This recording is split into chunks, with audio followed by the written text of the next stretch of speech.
السلام علیکم نئی ویډیو سره تاسو ورکلی وایو امید لرم چې تاسو ټول به روزله خوشحاله وئ ژوند په مزو کې به وئ دوستانو د مفتي سردار علي حقاني شهید صاحب د قاتلانو باره کې شیخ ادریس صاحب څه وایي شیخ ادریس صاحب نوی بیان راغی شیخ ادریس صاحب وایي چې د مفتي سردار علي حقاني شهید صاحب قاتلان نه دي ګرفتار شوي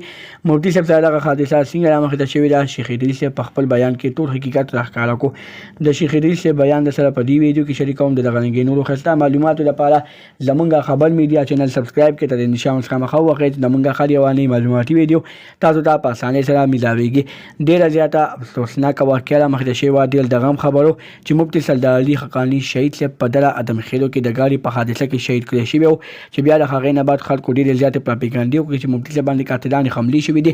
مفتي صاحب دا قاتلان څوک دي مفتي صاحب باندې قاتلان حمله چا وکړله ځینو خلکو پکې ډېرې زیاتې پراپیګنډې مفتي صاحب پسې وکړې خو دوستانو اوس یو خبر بل په سوشل میډیا باندې خپور شوی دی هغه خبر رښتیا دی چې د مفتي سردار علي حقاني شهید صاحب د قبر مبارک نه چې ظالمانو جنګړې وړلې دي د هغه جنګړو باره کې شیخ ادریس صاحب نوی بیان راغلی شیخ ادریس صاحب وایي چې مفتي سردار علي حقاني شهید صاحب چا په قبر کې هم پرې نه خوستو مفتي سردار علي حقاني صاحب شهید شو خو هغه د شهادت نه بعد هم دغه ظالمان راځي د مفتي سردار علي حقاني شهید صاحب په ګور باندې حمله کوي د مفتي سردار علي حقاني شهید صاحب په قبر باندې حمله کوي د هغه قبر له ډېر زیات غټ نقصان رسوي دوستانو دې کې به پته نه لګي چې هغه ظالمانو ته څه ملو شوي چې هغه ظالمانو په مفتي سردار علي حقاني صاحب باندې داسې قسمه کارونه وکړل الله دې په موږ ټولو مسلمانانو باندې رحم وکړي او چا چې دا کار کړی وي الله دې هغه نیست نابود کړي دغه رنګې نورو ښایسته معلوماتو لپاره زموږ خبر میډیا چینل سبسکرایب کړئ تر دې نشان څخه مخه ووهئ چې زموږ هر یوه معلوماتي ویډیو تاسو ته په اسانۍ سره میلاویږي والسلام